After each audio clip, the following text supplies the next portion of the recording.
Hey, what's up, everybody? Welcome to the show. Yet another episode of Crushing Fantasy Football. I am Bryce Lockridge, your host of the show. All right, guys, it's July 13th. So we are getting really close to football season. I mean, look, training camp is in a little over 2 weeks. I'm stoked. I know you guys are stoked.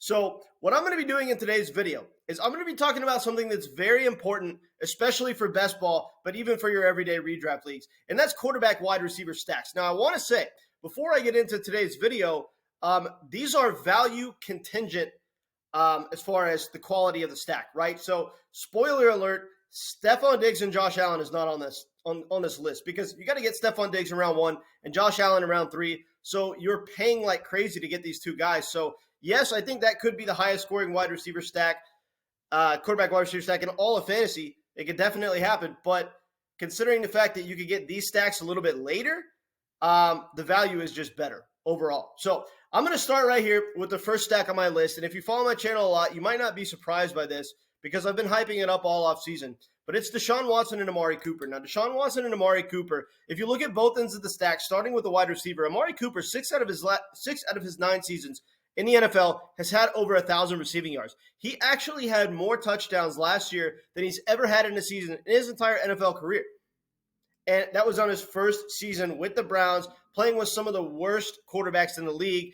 I mean, no offense, but the difference between quarterback play for, what he had last year and what he has coming in this year with Deshaun Watson is a universe of difference, right? Deshaun Watson is going to absolutely be by far and away the best quarterback that Amari Cooper has ever had. And if you look at his season last year, the dude had 1,160 receiving yards. He had a 38.3% air yard share, which is top 7 in the NFL. So they were throwing him the ball a lot. They were throwing him the ball downfield, and he was getting in the end zone and producing awesome fantasy numbers. This dude is an elite fantasy asset. He gets underrated every year going into the draft, and that's largely because of his week-to-week volatility, right? A lot of people don't like him because they cannot figure when to put him in their lineup and when to not put him in their lineup, and he can be a little bit boom or bust, but in best ball formats, that doesn't matter because, he's only going to play on his boom weeks for your best ball teams. And even for your everyday redraft teams, I want to stress the importance of this. Amari Cooper is about to be more consistent than he has ever been in his career with Deshaun Watson throwing in the ball because he's by far and away the best quarterback he's ever had, right? No offense to Dak Prescott, but Dak Prescott is the best quarterback Amari Cooper's ever had, and this is the career he's had. So think about it. He's never really had a truly elite quarterback throwing on the ball. We're about to see how good this guy really is when he actually has a true quarterback one throwing on the ball. It's going to be scary. I don't know how people don't see this Deshaun Watson, Amari Cooper stack coming, but I'm very glad that they don't because it makes Amari Cooper and Deshaun Watson come at a very good draft value. So you can get Amari Cooper in round 3 or 4 of your draft, and he's going to absolutely smash. So that's the first end of the stack. Talking about the Deshaun Watson end of the stack, look, guys, Deshaun Watson back in Houston, right? 3 full seasons that he played there, he was never outside the top 5 quarterbacks in fantasy points per game. This was in a bad system where his only weapon was DeAndre Hopkins. Now you give him, Amari Cooper, David Njoku, Donovan Peoples-Jones, and Elijah Moore to throw the ball to. This team is absolutely loaded. It's going to be the best offensive line that he's ever played behind, and he's going to have the best running back that he's ever had in his backfield, which is actually really going to help increase his rushing upside, which we already know is very good. This dude can be a very good rushing quarterback that gets you a lot of, rushing yards on the ground and potentially, 5 to 6 rushing touchdowns this season because this team is going to be in the end zone a lot. This is an absolutely lethal stack. Deshaun Watson and Amari Cooper is absolutely going to go off. And a lot of people are concerned about Deshaun Watson for a few reasons, and that's what's causing him to slip lower in drafts than he should be going. A lot of times you could get him in round 8 or 9 of underdog drafts. And look, the only reason that this is happening, the only reason that he's slipping is because, he hasn't played in a while and people are inclined to recency bias. And I guess there's actually 2 reasons. The other reason being that he looked bad, in his short sample last year as far as fantasy production. But guys, keep in mind, Deshaun Watson was not even practicing with the team last year before, he came back from his suspension. It's not like he was only suspended from games. He was suspended from all team activities, meaning he was not practicing with the team. He was not out there taking live reps, in the games that he wasn't playing. So, he just really didn't have time to learn the offense. Now you give a quarterback of this caliber an entire offseason to work with this team, loaded with this amount of talent. I don't know how people don't see this coming. He could easily be the quarterback 1 in all of fantasy, and nobody thinks this. So you could get him as like the 9th or 10th quarterback out the board. You could get him somewhere between round 7, 8, 9, or 10 in any draft format. This dude's an absolute steal. Deshaun Watson and Amari Cooper, this stack is going to win so many leagues this year. So you need to make it a priority. Next stack on my list, my other stack that I have here is going to be Tua, Tyreek Hill, and Jalen Waddle. Now, I decided to go ahead and include both these wide receivers right here because, look, either one can work, right? So, you have Tua, Tyreek Hill, and Jalen Waddle, right? If you miss out on Tyreek Hill in round one, you can get Jalen Waddle and still make this stack work because both receivers are absolutely elite options. This is a very top-heavy offense as far as the way they run their offense. All they do is force-feed Tyreek Hill and Jalen Waddle. That is the Miami Dolphins offense, right?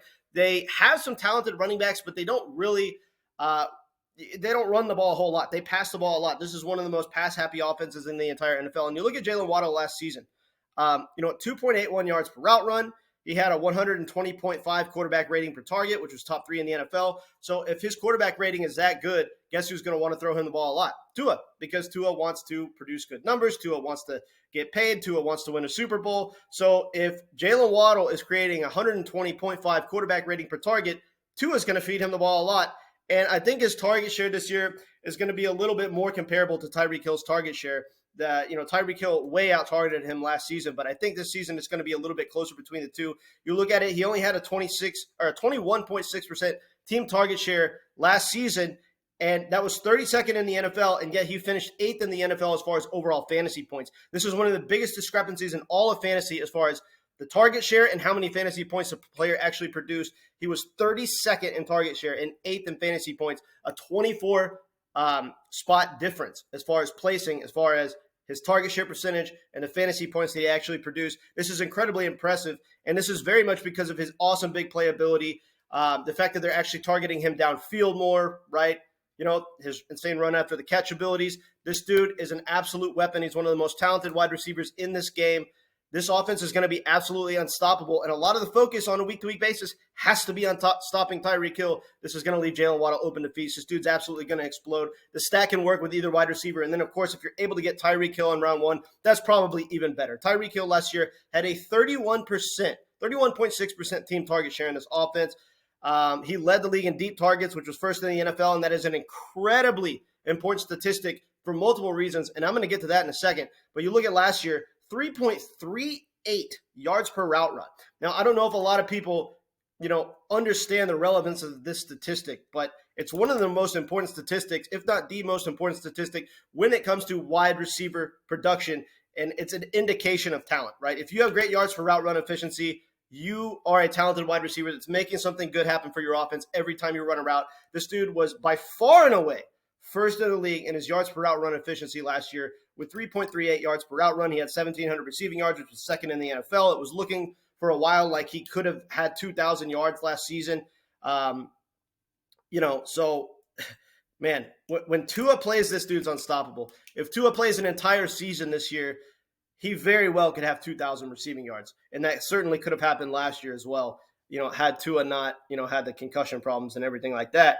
495 yards after the catch. This is a big reason why, right? Because this guy not only catches a lot of deep balls, but anytime he gets the ball from anywhere on the field, he is the biggest threat in the entire NFL to take the ball to the house from anywhere. This dude can run after the catch like none other because he's by far and away the fastest, most athletic, most electric wide receiver in the league. He has a gear that nobody else has. This dude is an absolute monster. And so if you could stack him or Jalen Waddle with Tua, you're gonna have some league-winning upside here, right? Tua Tagovailoa last year led the league in deep ball completion percentage with a 50% deep ball completion percentage. So that's why I said this statistic with Tyreek Hill, he led the league in deep targets, first in the NFL. So we know that this dude is the most lethal deep target in the entire NFL because of his, godlike speed and everything like that. So, he's a guy that, if he gets a lot of deep targets, he's going to produce, right? And Tua led the league in deep ball completion percentage. This is absolutely just going to be a problem for defenses, right? You look at Tua last year, his efficiency, 68.5 quarterback rating, third in the NFL. He was first in the league in his passer rating versus man coverage. He was third in the league in his passer rating versus zone coverage. He was picking apart both styles of defense. And, this dude is a lot better than I think people understand. And the fact that he had those concussion problems last year, it's sort of baked into his overall price, right? He would be going higher in drafts, I think significantly higher in drafts, if people weren't worried about the concussion issues. And guys, concussions happen in football. Injuries happen in football. Any quarterback can get hurt. Don't let an injury scare you away. This upside is the best by far and away.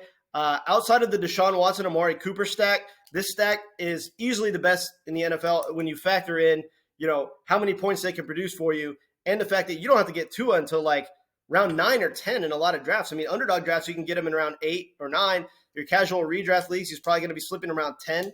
A quarterback with this kind of upside and that kind of draft value, it's just impossible to pass up on. You need to make the Tua, Tyreek Hill, Jalen Waddle stack one of your biggest priorities in your fantasy draft this year, because the Deshaun Watson, Amari Cooper stack and the Tua, Tyreek Hill, Jalen Waddle stack, these stacks are going to be some of the biggest league-winning stacks in all of fantasy. And I think when you look at underdog winners at the end of the season, you're going to see a lot of the Deshaun Watson, Amari Cooper stack and the Tua, Tyreek Hill, or Jalen Waddle stack.